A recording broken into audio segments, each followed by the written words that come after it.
Hello, hello, hello. It has certainly been a minute, but we are once again back. Hoping to pump out a few more of these videos, especially as the content ramps up into playoffs. Starting off today, we are going to have a slideshow all about berries. What do they do? Why should you be using them? And where do they really optimize their potential? Gonna be a lot to talk about today, obviously, with such a wide variety of topics contained into this one subject. So we're just gonna jump straight into it. Starting off, we have the classic, the dependable 9 to 5 berry. It clocks in, it clocks out, it does exactly what you want it to do. It may be simple, but the Sitrus berry is very powerful.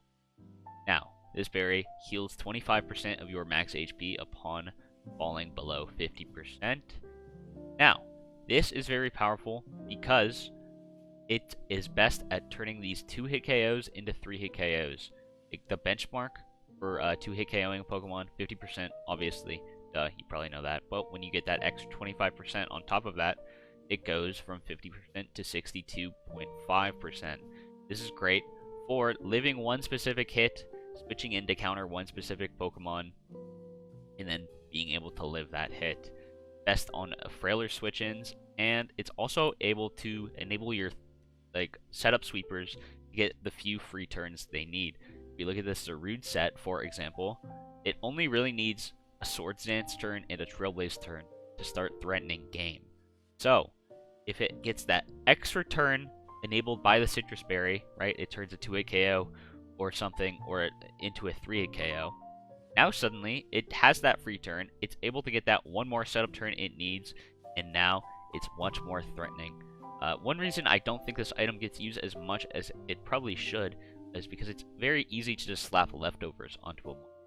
A quick comparison, some quick math tells us that 6.25 times 4 is that 25% benchmark that Sitrus Berry gives you. So, once you start hitting 4+ rounds on the field, right, you're going to be out healing that Sitrus Berry with that leftovers. But a lot of the times, you're not going to be able to get there without specifically planning for it. Obviously, there's synergy with things like Protect, but that's very passive, and you're not especially always going to be able to fit Protect onto your movesets, right? So, you should be able to slap lefties onto a lot of these more bulky mons. Obviously, they're going to be trying to stick around for way longer than four turns, so you're going to be getting more value out of them. Sitrus Berry, though, is great at switching into specific things. You know, if you're playing OU or any other specific metagame, you're not just playing against this small handful of mons. You're gonna have to be able to switch in and be around and deal with a wide variety of things, and you're gonna be asked to do different things game to game, right? You can't plan exactly what this mon is going to do in this matchup, but things are quite different in draft, right? In draft, you have specific game plans for Pokemon. You're going to be able to plan to switch. I'm going to switch this mon into the enemy team when they bring this threat in, right? And when you need to do that, Sitrus Berry is often going to be better for enabling you to survive a hit, to come in and live a very important hit, and also mitigate threats in a fast-paced matchup, right? If a mon is only going to get a handful of switch-ins, Sitrus Berry is great at letting you handle those 1 or 2 times where your opponent gets to go on the offensive, right? You come in, you get that 25%, you're back in business, and you only need to do that a handful of times per game. Whereas if you're looking to draw out the game, it could be trouble if you are trying to do that with a Sitrus Berry. If we look at this matchup, for example, Vaughn versus Josh, we have Mudsdale come in onto this +2 Iron Hands. Very threatening mon, as we see. A Drain Punch even lands a nasty crit onto Mudsdale. If he was leftovers here, he would be in range of another Drain Punch, but thankfully he roars him out, he lives the hit, and now Mudsdale is able to retreat, live another day, or even threaten this guy out, get out hazards, right? Now he's at 48% when he would otherwise be in the 30s, right? And that would be in range of another +2 Drain Punch. So if Iron Hands ever manages to get in again for free, which it's able to do with things like Moltres and Blastoise, it would be able to KO Mudsdale with a +2 Drain Punch, But now, thanks to Sitrus Berry, since Mudsdale didn't have that much time to spend on the field, it's able to come back in and wall that Iron Hands without any repercussions. So, moving on here, going back to here, we have the next kind of berry. I do not see these berries nearly enough as they should be in King's Court. I'm sorry, the resist berries are just so damn good. God's gift to berry kind. Effectively half the damage of a super effective attack, making them effectively neutral. And this lets you cheat one of the fundamental aspects of Pokemon, alright? It's so good. It's kind of similar to my thoughts on Terra and why you should always be coming in with a Terra game plan, because it's just broken and it lets you cheat a fundamental system of Pokemon. Great at catching people off guard, but they're used best when they let you get around one specific matchup, or if you're having trouble with one specific Pokemon, bait them in and have them use proc that berry, letting you get down key damage on that Pokemon. They're great at catching people off guard. They're great at letting you deal with a Mon that's giving you a very hard time for the rest of your team, and they're also great at letting you get around a specific counter to your Mon. For example, if we look at this matchup here, this Clefable is very good into his whole team with the sole exception of Scizor. So what happens when it comes in?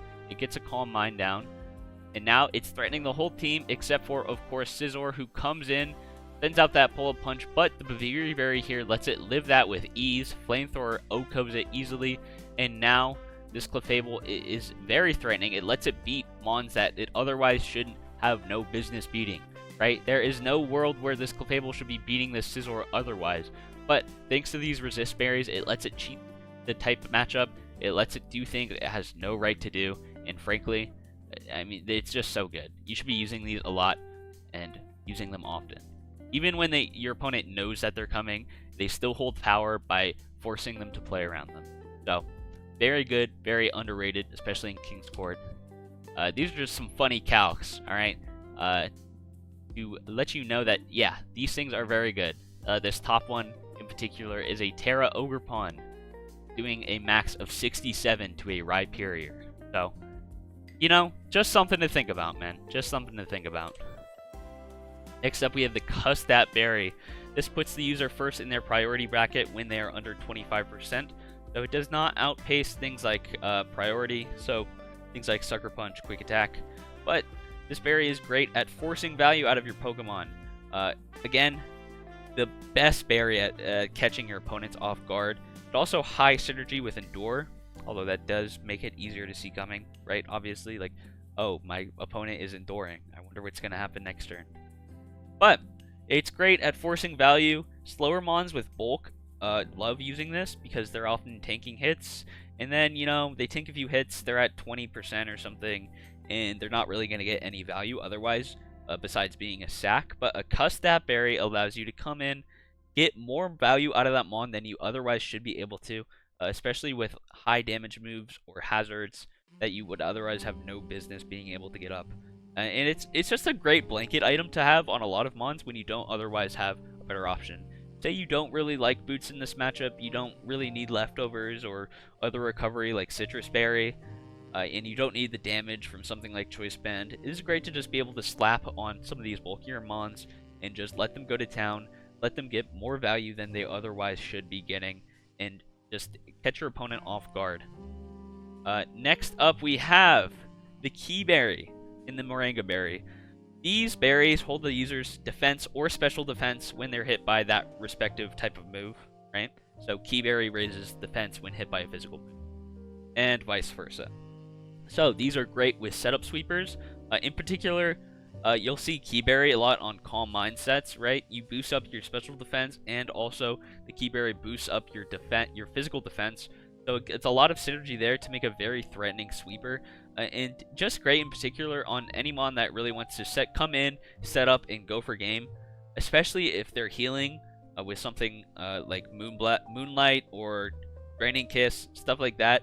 And it also lets you get value out of things which would otherwise die to certain hits. For example, in this matchup, we see Dawn Fan against this Enamorus.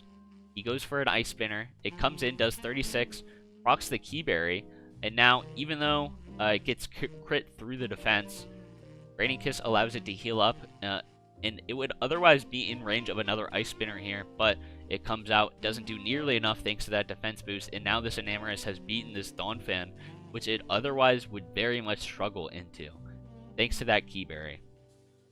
So it lets you do things like that, take advantage of certain Telegraph moves, and let you especially go for game. That's the main purpose of this berry. It really takes your setup sweepers, especially these bulky Calm Mind or Iron Defense sweepers, to the next level. And last but not least, I would certainly be remiss if I did not talk about Lumberry. This thing, people have been eating Lumberries for decades, man. What do you not know about this thing? It cures the status for the user when it is first inflicted upon the user. So obviously great for offensive setup sweepers are the main use case for this. Generally, offensive setup sweepers, they hate paralysis, they hate burn, they hate all kinds of status, but especially those two. So Lumberry lets you bait in that counterplay, get a free turn, and let you outplay things that would otherwise ruin your sweep, right?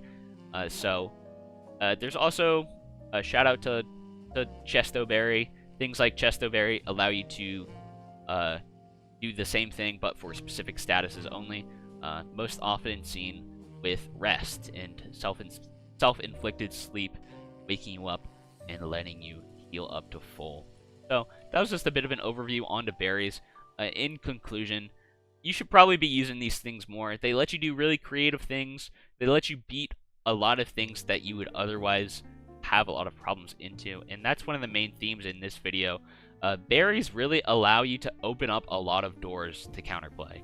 Resist berries let you open up a lot of counterplay. Sitrus Berry makes your mons tankier than they otherwise should be, and E-berries just make setup sweepers that much more threatening. I really do think if you're not using them, you definitely should be. It's definitely something you should be considering week to week in Builder. I know I'm spamming these things on the daily. I'll be honest, I'm a bit of a merchant. But that's going to be all from me today. Just trying to get a short video out. Trying to get into the groove of things once again. But that is all from me. See you next time with another King's Court production. Thank you very much.